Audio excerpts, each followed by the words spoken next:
사람이 어떤 단어를 많이 쓰는지, 어떤 표현을 많이 사용하는지 이걸 통해서 그 사람의 심리를 알 수 있다.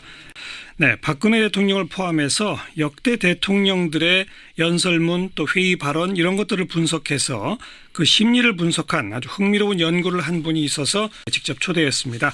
아주대학교 심리학과 김경일 교수인데요. 어떤 말 쓰느냐에 따라서 심리를 볼 수 있어요? 정말?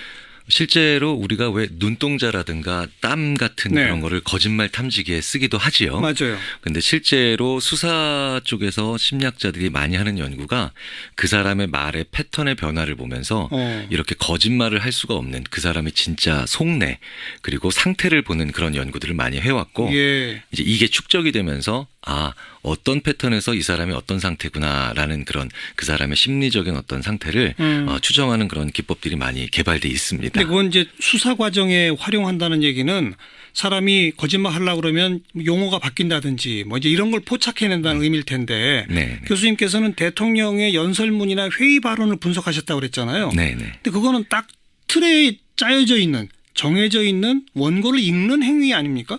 그런데도 심리 분석이 돼요? 실제로 미국에서 2004년 대선 때 부시와 캐리 그 두 사람의 자기 유세 연설들 이런 것들을 분석을 했었는데요.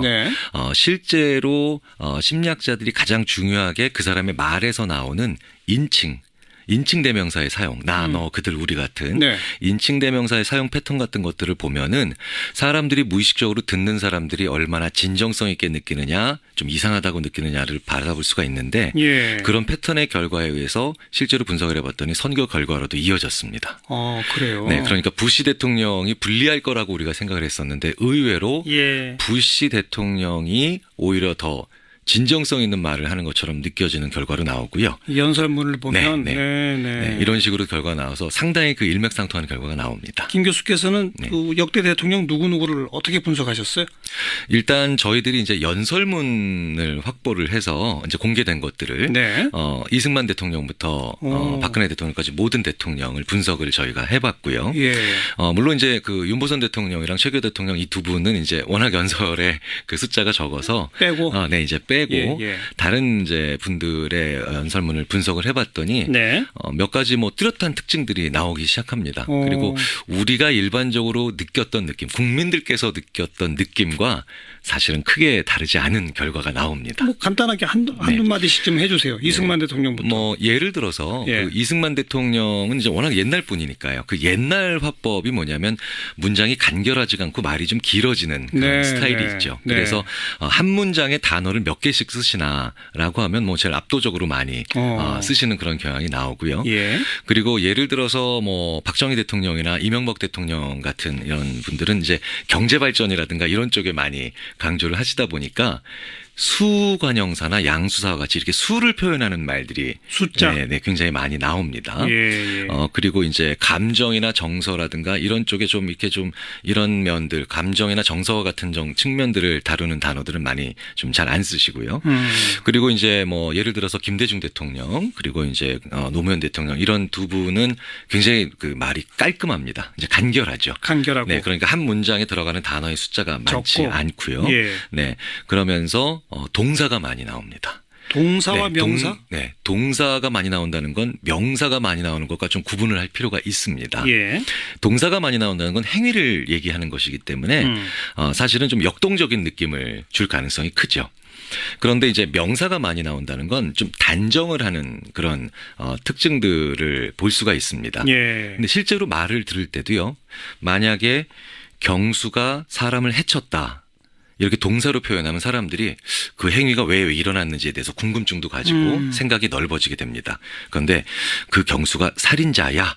그러면 그냥 끝난다. 그럼 생각이 멈춰버리고 실제로 그렇기 때문에 좀 단정적으로 이야기를 하기 좋아하는 사람들이 명사를 좀 많이 쓰는 경향이 있습니다. 이제 가장 흥미로운 건 이제 박근혜 대통령 연설문 분석했더니 그분의 심리는 어떻더라 이제 이건데요. 우선 짧게 한마디 좀 박근혜 대통령의 연설문 가운데 국민들한테 좀 많이 그 회자가 됐던 인구의 회자가 됐던 대목 들어보고 이야기 시작합시다. 자기 나라 역사를 모르면 혼이 없는 인간이 되는 것이고 바르게 역사를 배우지 못하면 혼이 비정상이 될 수밖에 없습니다. 이것은 생각하면 참으로 무서운 일입니다. 양국의 경제인 여러분, 브라질의 문호 파블로 코엘료는 연금술사라는 소설에서 간절히 원하면 온 우주가 도와준다라고 했습니다.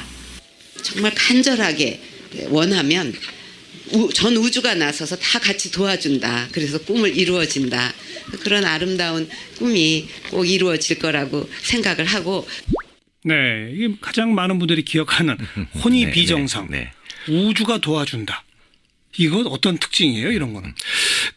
이제 좀 최근으로 가서 김영삼 대통령 연설문부터 이제 이분부터 이제 쭉 비교를 해보면, 왜냐면 너무 옛날 분들은 이제 좀 빼고요. 그러면 일단 첫째 감정에 있어서는 부정적 정서를 자극하는 단어를 많이 박근혜 대통령이 사용하시는 걸로 나오고요. 네. 그리고 긍정적 정서라든가 정서 전반은 그런데 떨어집니다.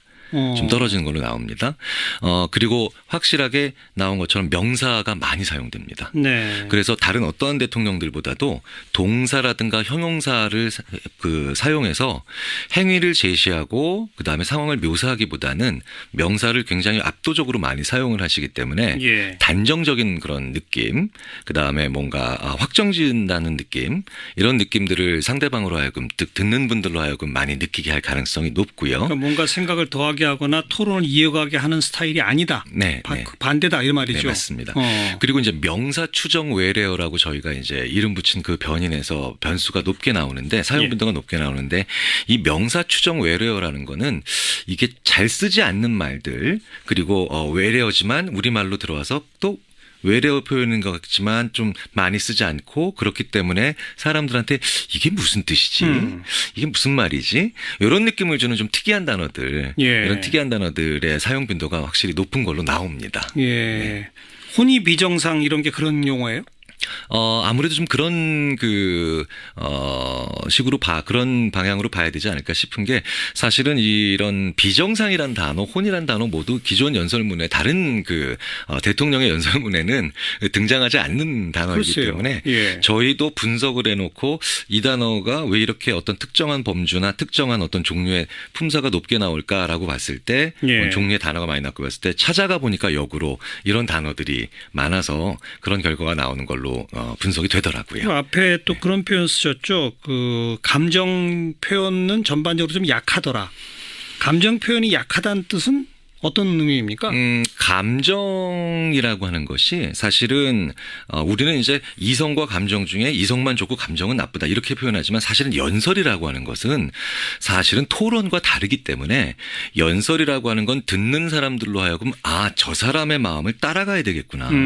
저 사람이 의도한 대로 나도 한번 맞춰야 되겠구나. 같이 가야 되겠구나라는 동반자적인 감정을 건드려줘야 되는 게 좋은 연설이고요. 이런 소위 정서적 공감대. 그렇죠. 이런 걸 넓히는 게 좋은 거다 이거죠. 예. 그런데 그런 단어들이 거의 사용이 되고 있지 않는다라는 건 일단 듣는 분들로 하여금 같은 감정을 느끼거나, 저 사람이 제시하는데 나도 같이 가야 되겠구나, 같이 가야겠구나라는 그런 공감대를 형성하는 데는 조금 부족한 혹은 제한적일 수밖에 없는 그런 측면이 있습니다. 네.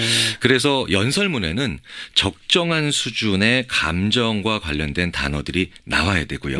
또 반대로 토론에서는 그것보다는 근거 있는 대안을 제시해야 되기 때문에 수라든가 아니면은 무엇을 참고한다라든가 이런 말이 많이 나와야 됩니다. 근데 재밌는 건 이 박근혜 대통령 연설문과 그다음에 실제로 토론이나 회견을 하는 걸 보면 이게 거꾸로 돼 있다. 그런 경향이 좀 나옵니다. 그 대목도 우리가 준비를 했는데, 박근혜 대통령이 문재인 후보와 대선 전에 후보 토론할 때 어떤 식으로 토론했는지 한번 들어보죠.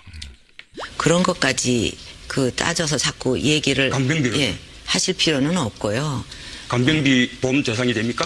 그거는 다 치료비에 전부 해당이 되니까 그마탄 계산이 나오는 거지. 지난번에는 이 비보험급여를 급여 대상 전환하는 것을 하지 않는다라고 말씀하지 않았습니까? 왜요? 비급여를 갖다가 그렇게 비급여되는 부분을 갖다가 그렇게 커버를 해서 거기에 대해서는 100% 책임을 지겠다고. 그러면 그런 간병비 그다음에 선택진료비를 다 보험급여로 이렇게 전환을 하고 하는데도 1조 5천억으로 충분하다는 것입니까? 예. 제가 그것을 묻는 것입니다. 예. 어떻게 충분한지 아까 이게 제가 말씀드렸지 않습니까? 암 치료 비만 본인 부담비가 1조 5천억인데 어떻게 4대 질환을 가능하겠습니까? 암 질환만 갖고 1조 5천억이 든다고 생각 안 합니다. 그거는요. 거기서 계산을 좀 잘못하신 것 같아요. 자, 발언 시간이 네.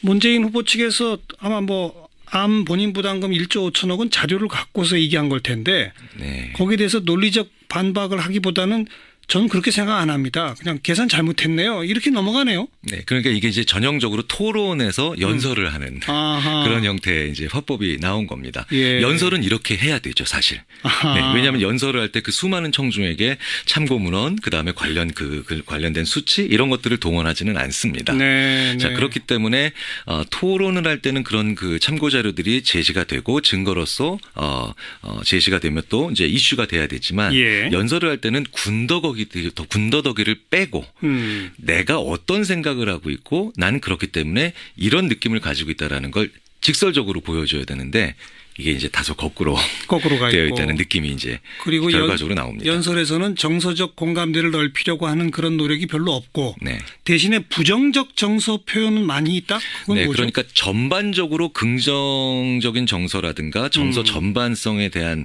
단어들은 떨어지는데요. 예. 근데 부정, 특히 어떤 단어가 많이 나오냐면 이 인간의 부정적 정서가 사실은 두 가지입니다. 크게 보면 화와 슬픔입니다. 그렇죠. 네. 그런데 화는 공감의 정서가 아니라 슬픔이 공감의 정서죠. 네. 네. 그런데 이 부정적 정서에서 어떤 단어가 주로 사용되는가를 다시 세부를 해보면 분노, 그다음에 경로, 이런 화와 관련된 이런 화와 관련된 그런 단어들이 많이 나오기 때문에 네. 부정적 정서의 단어 빈도수 그러니까 사용 빈도가 높은 걸로 나오는데요. 예. 근데 재밌는 건 다른 역대 대통령들이 썼던 부정적 정서 단어들은 대부분 화라기보다는 슬픔에 관련된 단어들입니다. 그것도 역시 공감인 거죠. 네, 슬픔은 공감인데 네. 화를 낸다, 분노 표출한다는 거는 공감이 아닌 거죠. 그건 상대방에게 공감을 요구할 필요도 없고요. 그러니까 나는 이런 상태이니 당신들은 이렇게 해라라고 하는 굉장히 이제 명령조가 들어간 그런 네. 감정이 화이고 우리가 일상생활에서 박근혜 그렇게 대통령의 그 화의 표현 한번 또 들어봅시다. 일자리 창출과 투자를 가로막고 있는 규제들은 한꺼번에 단도대에 올려서 처리하게 될 것입니다. 오로지 선거에서만 이기겠다는 생각으로 정치를 정쟁으로만 접근하고 국민과의 신의를 저버리고 국민의 삶을 볼모로 이익을 챙기려는 구태 정치는 이제 끝을 내야 합니다. 그런 정치적인 책임을 물을 수 있는 것은 오직 국민들 뿐이고 국민들께서 선거에서 잘 선택해 주셔야 새로운 정치 문화가 자리 잡을 수 있게 될 것입니다.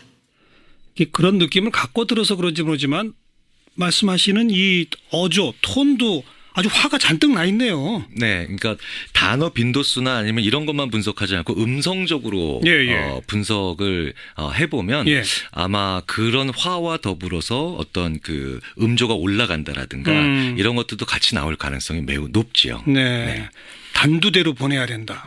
국민들이 심판해달라 뭐 네. 이렇게. 그래서 역대 다른 모든 대통령들의 연설문에서는 잘 나오지 않는 그런 단어들은 분명한데요. 연설문뿐만 아니라 왜 회의라든가 아니면 기자회견이라든가 이런 발언에 관련된 분석들을 해봐도 박근혜 대통령은 화와 관련된 단어를 다른 어떤 대통령들보다 많이 쓰시는 걸로 나옵니다. 네.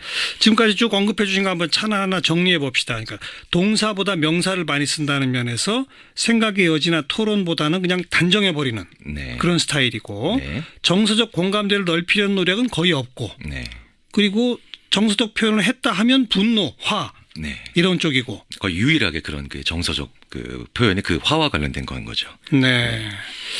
그리고 토론은 꼭 연설하듯이 하고 연설은 토론하듯이 거꾸로 좀 바뀌어져 있고. 네. 컴퓨터 프로그램으로 분석한 결과는 그렇게 나옵니다.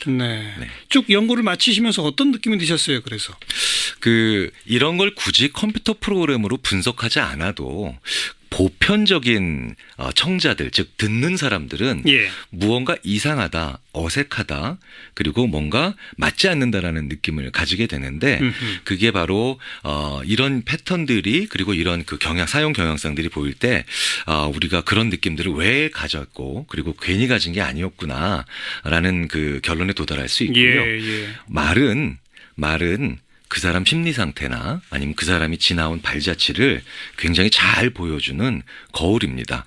우리가 그걸 부인할 수가 없는 거죠. 그래서 박근혜 대통령의 심리 상태는 살아온 그 발자취는 뭐라고 말할 수 있습니까? 물론 이제 이 결과만 가지고 무언가 모든 것들을 다 우리가 단정 지을 수는 없지만 사실은 가장 저희가 분석을 하면서도 약간 놀랬던 것이 말은 기본적으로 내 의사를 전달하기 위해서 말의 내용의 앞뒤에 다양한 기능어를 붙입니다. 예. 즉 의, get, 뭐 이런 그다음에 감탄사도 붙이고요. 여러 가지를 붙이는데 전달하고자 하는 내용어는 있는데요.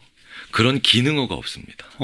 근데 그런 기능어는 대부분 어떤 과정을 거치면서 우리가 의도, 어떤 게스도 여기서는 내가 날까, 저가 날까, 아니면 자신이 날까, 그들이 날까 이런 여러 가지는 사실은 습관이거든요. 습관. 네.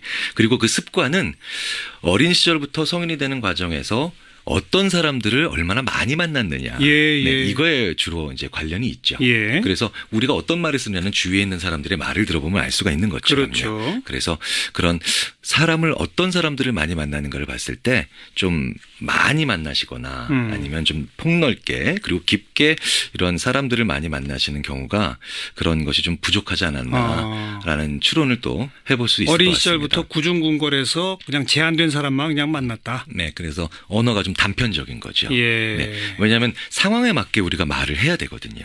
네. 그러면서 공감 능력은 많이 떨어지더라. 네. 네. 그렇게 컴퓨터는 얘기를 해주고 있습니다. 뭐 이번 분석에 포함이 됐는지 모르겠습니다만은 이 최순실 게이트 터진 이후의 발언들 이런 것들은 좀 눈여겨 보셨어요? 재밌는 건요.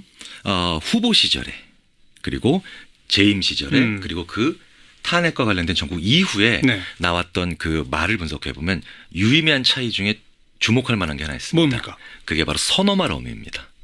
선어말 어미는 그런 경향이 있습니다보다는 그런 경향이 없지 않아 있습니다라처럼 말이 길어지면 선어말 어미의 사용 빈도도 높아지죠.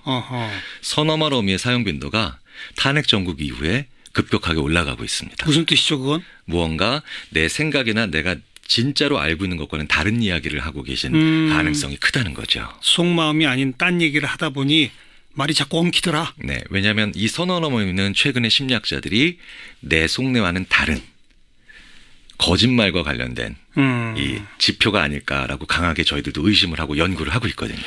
재밌네요. 네.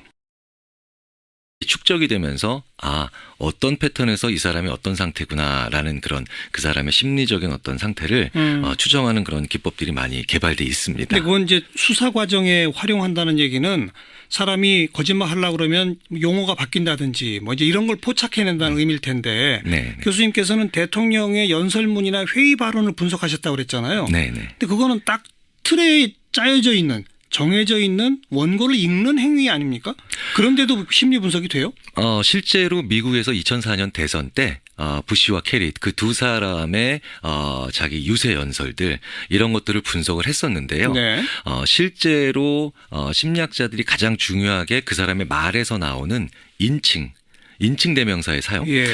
물론 이제 그 윤보선 대통령이랑 최규 대통령 이 두 분은 이제 워낙 연설에 그 숫자가 적어서 빼고. 네, 이제 빼고 예. 다른 이제 분들의 연설문을 분석을 해봤더니 네.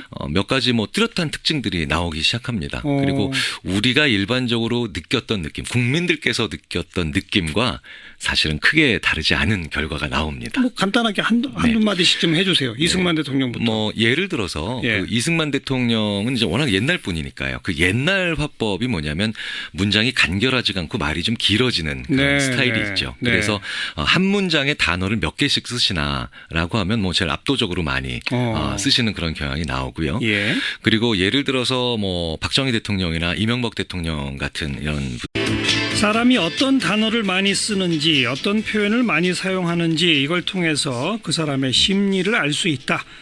네, 박근혜 대통령을 포함해서 역대 대통령들의 연설문 또 회의 발언 이런 것들을 분석해서 그 심리를 분석한 아주 흥미로운 연구를 한 분이 있어서 직접 초대했습니다. 아주대학교 심리학과 김경일 교수인데요. 어떤 말 쓰느냐에 따라서 심리를 볼 수 있어요? 정말? 실제로 우리가 왜 눈동자라든가 땀 같은 네. 그런 거를 거짓말 탐지기에 쓰기도 하지요. 맞아요. 근데 실제로 수사 쪽에서 심리학자들이 많이 하는 연구가 그 사람의 말의 패턴의 변화를 보면서 이렇게 거짓말을 할 수가 없는 그 사람의 진짜 속내 그리고 상태를 보는 그런 연구들을 많이 해왔고 예. 이제 이게들은 이제 경제 발전이라든가 이런 쪽에 많이 강조를 하시다 보니까 수관형사나 양수사와 같이 이렇게 수를 표현하는 말들이 숫자. 네, 굉장히 많이 나옵니다. 예. 그리고 이제 감정이나 정서라든가 이런 쪽에 좀 이렇게 좀 이런 면들, 감정이나 정서 같은 측면들을 다루는 단어들은 많이 좀 잘 안 쓰시고요. 그리고 이제 뭐 예를 들어서 김대중 대통령 그리고 이제 노무현 대통령 이런 두 분은 굉장히 그 말이 깔끔합니다. 이제 간결하죠. 간결하고. 네, 그러니까 한 문장에 들어가는 단어의 숫자가 많지 적고. 않고요. 예. 네, 그러면서 동사가 많이 나옵니다. 동사와 네, 명사? 동사가 많이 나온다는 건 명사가 많이 나오는 것과 좀 구분을 할 필요가 있습니다. 예. 동사가 많이 나온다는 건 행위를 얘기하는 것이기 때문에 사실은 나, 너, 그들, 우리 같은 네. 인칭 대명사의 사용 패턴 같은 것들을 보면은 사람들이 무의식적으로 듣는 사람들이 얼마나 진정성 있게 느끼느냐 좀 이상하다고 느끼느냐를 바라볼 수가 있는데 예. 그런 패턴의 결과에 의해서 실제로 분석을 해봤더니 선거 결과로도 이어졌습니다. 그래요. 네, 그러니까 부시 대통령이 불리할 거라고 우리가 생각을 했었는데 의외로 예. 부시 대통령이 오히려 더 진정성 있는 말을 하는 것처럼 느껴지는 결과로 나오고요. 연설문을 보면 네, 이런 식으로 결과가 나와서 상당히 그 일맥상통하는 결과가 나옵니다. 김 교수께서는 네. 그 역대 대통령 누구누구를 어떻게 분석하셨어요? 일단 저희들이 이제 연설문을 확보를 해서 이제 공개된 것들을 네. 이승만 대통령부터 박근혜 대통령까지 모든 대통령을 분석을 저희가 해봤고요.